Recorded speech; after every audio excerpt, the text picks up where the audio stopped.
글을 써대면 사실 이 논술에서 제일 문제가 되는 것이 우리가 이제 평가를 할 때는 신뢰도와 타당도라고 하는 이 두 가지가 굉장히 중요합니다, 여러분. 우리가 근평을 할 때 사람이 사람을 평가하는 거 아닙니까?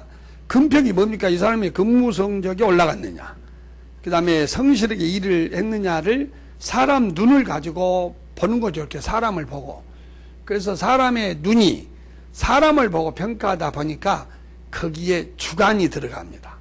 가령 말없이 일을 하는 사람을 보고 저 사람은 음지에서도 남이 보든 안 보든 성실하게 일을 한다, 이렇게 평가할 수도 있고, 또 어떤 사람은 너무 사람이 소극적이고 항상 수동적이다, 이렇게 평가할 수도 있네요. 그렇기 때문에 근평이 됐던, 특히 논술문이 됐던, 특히 중요한 것은 신뢰도와 타당도라고 하는 겁니다. 이 신뢰도는 믿을 수 있느냐 이거고요. 그 점수가 믿을 수 있나? 어떤 A라는 공문에서 근평에서 탁월수라는 점수를 줬는데 그 점수를 믿을 수 있나? 그리고 여러분, 타당도는 믿을 수 있냐 그게 아니고 실제 평가할 가치가 있는 것을 평가해야 돼요.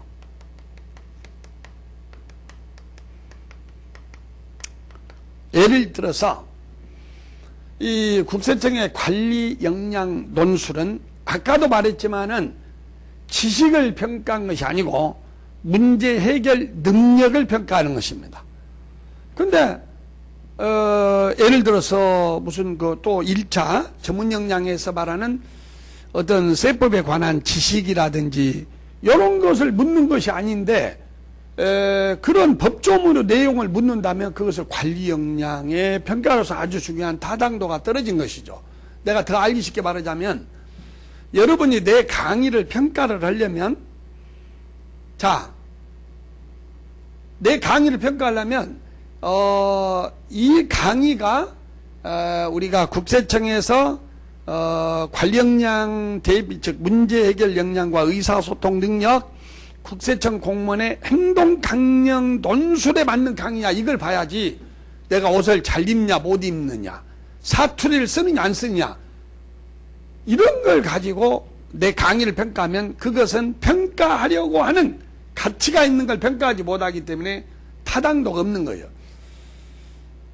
물론 신뢰도와 타당도를 갖추려면은 채점자가 굉장히 중요합니다. 특히 채점자가 신뢰도 있게, 공정성 있게, 또 타당성을 견지하려는 전문성이 있어야 돼요. 그래서 예를 들면 논술을 쓸 때 지나치게 필체를 보고, 필체가 안 좋으면 그냥 내용이 좋은데도 막 점수를 깎은다, 이러면은 안 되죠. 그래서 우리가 이 사무관 승진 역량평가는 평가의 지침이 딱 내려져 있습니다. 평가할 것만 평가해라. 글씨체 이런 것은 신경 안 써도 됩니다. 상대방이 읽을 수 없게 날필로 써버린다거나 아예 독해할 수 없는 난필로 써버리면 그건 점수를 줄래야 줄 수가 없죠. 그러나 글씨를 읽게는 썼는데 졸필이다, 그건 점수에 아무런 영향이 없어. 그래서 여러분은 글을 쓸 때 그런 것을 이제 신경 쓰지 않아도 됩니다. 그러면 무엇을 평가해서 신뢰도와 타당도, 그래서 우리가 역량평가를 도입을 할 때 제일 중요시 하는 인사지침이 신뢰도와 타당도예요. 그러면 신뢰도와 타당도는 뭐냐? 이것만 평가합니다. 첫째, 문제 파악 능력이야. 문제를 제대로 봤느냐? 분석을 제대로 하고 있느냐? 그래서 여러분, 문제 파악과 분석은 제시문의 겉만 봐서는 절대로 안 됩니다. 그 제시문에, 그러니까 이게 사실 언어 능력과 어느 정도 인문학적 배경 지식이 있고 굉장히 시야가 넓어야 됩니다, 여러분. 예를 들면 이런 것도 문제 해결 논술에 나올 수 있습니다. 모든 세무 행정을 인공지능이 대체해서 처리할 때 어떤 단점, 공과가 있겠느냐. 예. 그런 것도 우리가 문제에 나올 수가 있습니다. 자, 인공지능은 감정이 있나요? 감정이 없죠. 그러니까 이번에 이세돌이하고 게임을 붙었을 때 초지일관 냉정과 침착을 유지할 수 있는 거죠.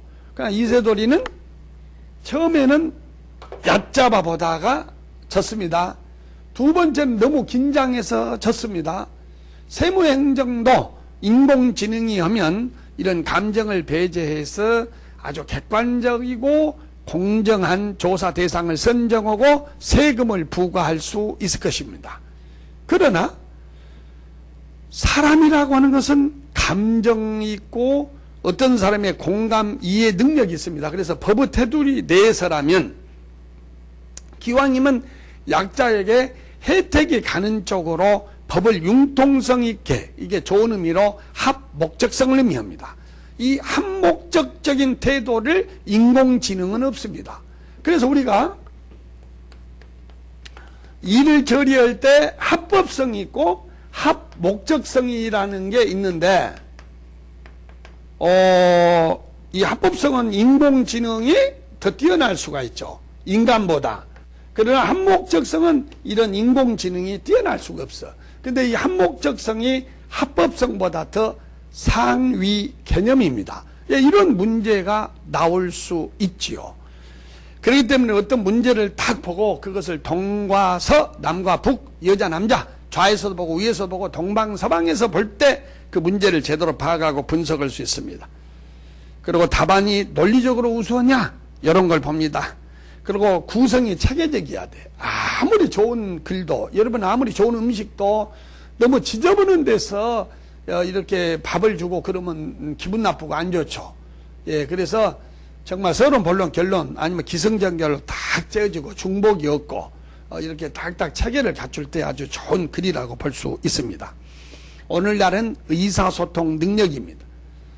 부모라고 해서 자식이 그대로 의견을 따를 리 없고 국세청장이라고 해서 세무공무원 밑에 하위 공무원들이 무조건 예스맨으로 하지 않습니다. 대통령의 말이라고 해서 국세청장이 곧바로 따르는 것도 아닌 것이 오늘날 시대입니다. 그렇다면 상대방을 설득해야 돼. 상대방을 설득하려면 의사소통 능력이 있어야 돼. 의사소통 능력은 바로 뭐냐? 이러한 논리와 표현이 체계적이고 읽기 쉬울 때 나오는 것입니다. 그리고 정책결정 유도력, 표현이 정확해야 되고, 그래서 어떤 문제를 보고 거기에서 보이는 것과 보이지 않는 것을 모아서 어떤 정책을 짜내는 것, 바로 여기서 창의력이 요구됩니다. 아까 첫 번째 분석 능력, 두 번째 논리성하고 창의성은 반대가 돼요. 분석 능력과 논리, 요건 비슷한 말이고요. 요것은 반대말이 창의성이야. 그러니까 이게 미치는 거죠. 어쩔 때는 이걸 요구하면서 또 이걸 요구해. 그래서 창의적인 안을 써내라. 그러니까 그냥 너무 상식화되지 않는 그런 말만 써도 너무 그건 허황된 것이고요. 그 다음에 논리적으로 써라. 그러니까 그냥 합리적이고 최선의 어떤 안만 썼지 틀을 깨는 사고가 없으면 그게 안 돼. 그래서 균형을 유지해야 돼요. 항상 우리가 친해도 너무 친해서는 안 되는 것이 있지 않습니까? 그러죠? 우리가 몸에 좋다고 해서 내가 지금 고로쇠물을 먹고 왔는데요. 막 고로쇠물이 좋다고 해서 위에 부담이 될 만큼 먹으면 그건 오히려 독약이 되리라 생각합니다. 그러므로 균형을 유지해야 돼. 요건 특격이에요. 요건 특격이. 요것은 현실에 기반을 둬야 돼요. 예. 그래서 이 반대되는 것을 적절히 조화를 시켜야 되죠. 참 이런 게 어렵습니다. 그리고 논거는 적절해야 하고 정보가 풍부해야 돼. 같은 말만 반복하지 마십시오. 다양한 안을 제시할 줄 알아야 됩니다. 다만 그것은 간결해야 합니다. 그 다음에 이제 마지막에 마지막 6페이지에 이제 수사기다 해갖고 이 수사기라고 하는 것이 여러분 왜 어렸을 때 우리 그 소피스트란 말 들어봤죠? 이 소피스트는 우리말로 번역을 하면은 아주 지혜 있는 사람이라고 배웠습니다. 나는 지금까지 여러분한테 지식을 강조했습니까? 지혜를 강조했습니까? 지혜. 지식을 강조했습니까? 지력을 강조했습니까? 지력. 이걸 다른 말로 뭐라고 한다? 문제 해결력이다. 이렇게 말을 했습니다.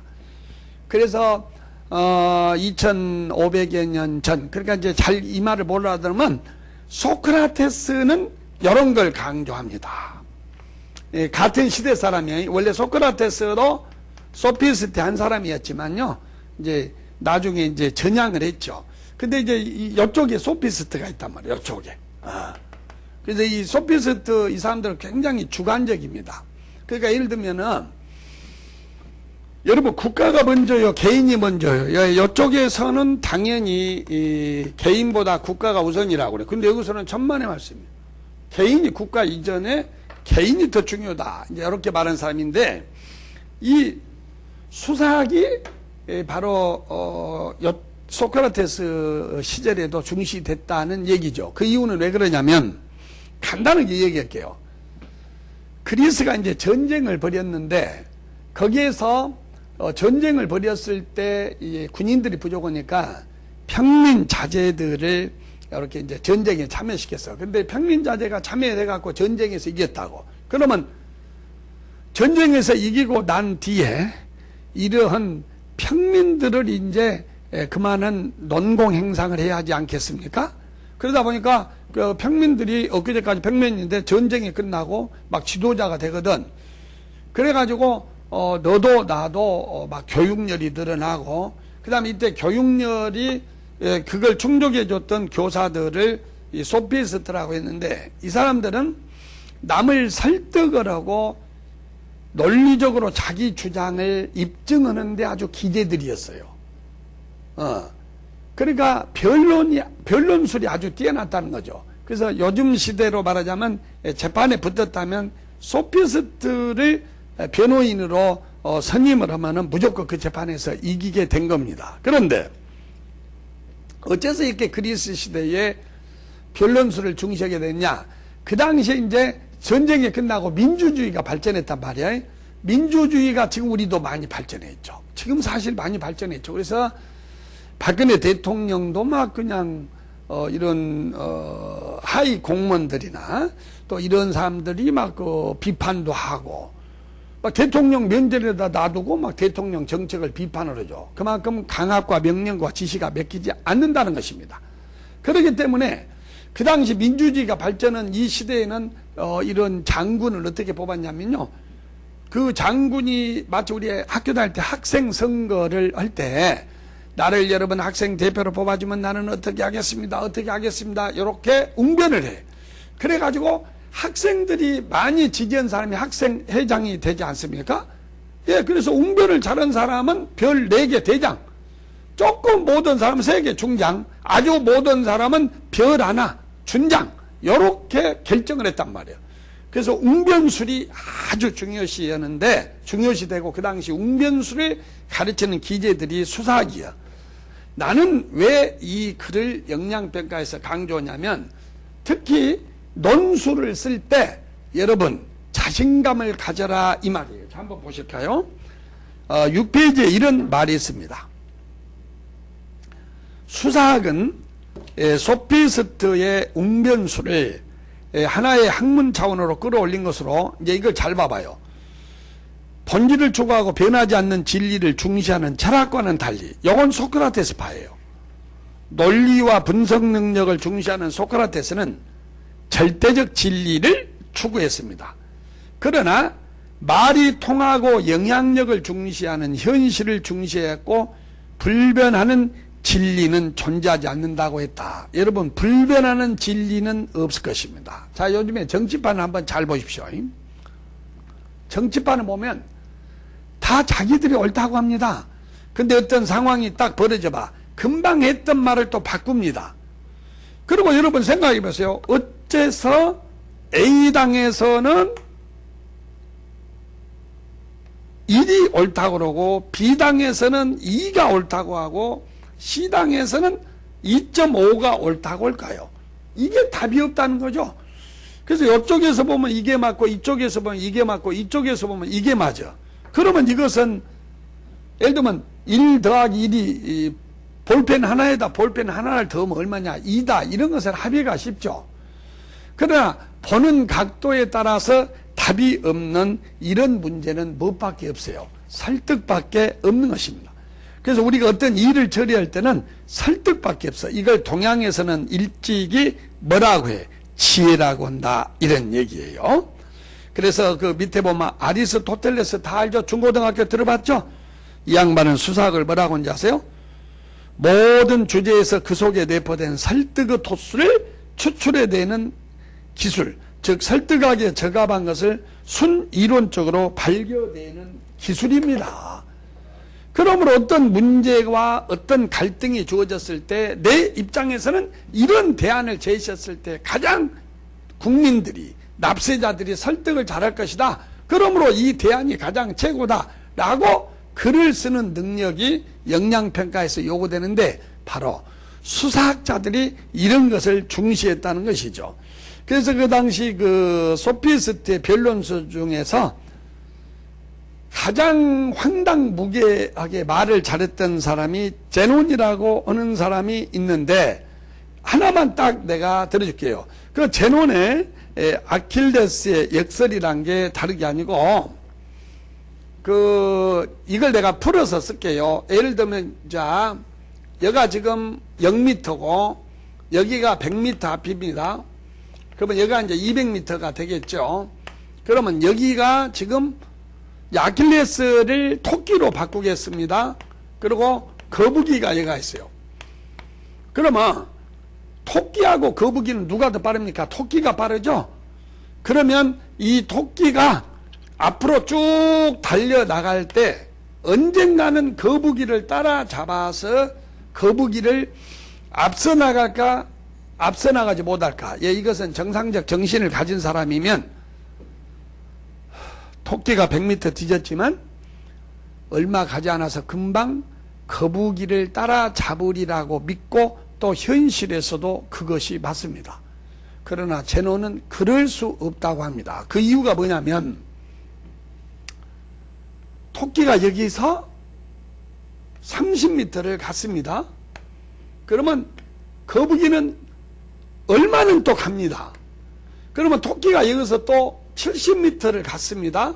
그러면 이 사이에 또 얼마를 갑니다. 얼마를 가겠죠. 여기서 또 이 정도를 가면 또 얼마를 갑니다. 그러니까 아무리 토끼가 가도 그 사이에 좀씩 움직이기 때문에 결국 따라잡지 못한다. 이렇게 말을 하니까 이게 현실에서는 맞지 않지만 엄청난 논리적 모순이 하나 있거든요. 속도라는 것을 무시하고 이렇게 주장을 했으니까 거리만을 계산했잖아요. 토끼가 가는 순간에 거북이는 또 얼마를 가. 또 토끼가 아무리 따라잡으려고도 그 사이에 또 가. 그러면 토끼가 또 1m를 가면 0.0001은 가. 또 1m를 가면 0.0001은 가. 그러니까 못 잡는다. 이것은 거리만 계산했지 속도를 계산하지 못하는 그런 논리적 오류가 있죠. 그 밑에 나왔지만. 그러나 이렇게 상대방을 설득했다는 거예요. 내가 왜 이 말을 하면서 강의를 끝내려고 하냐면 글을 쓸 때 나는 글을 많이 안 써봤어. 나는 창의적이지 못해. 그렇기 때문에 내 글은 아마 글이 아닐 거야.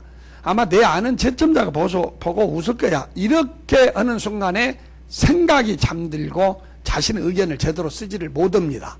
그렇기 때문에 절대 그러지 마시고 자신 있게 나는 내가 지금까지 경륜을 인용을 하면 아마 이 분야에서 나보다 더 이 분야에 지력이 있는 사람은 없을 거야. 이렇게 자신감을 가지고 마치 그 2500년 전 소피스트들이 자기 어떤 논리를 가지고 상대방을 꼼짝 못하게 했던 것처럼 여러분도 하나의 논변가가 되시기를 바랍니다. 자, 이것을 우리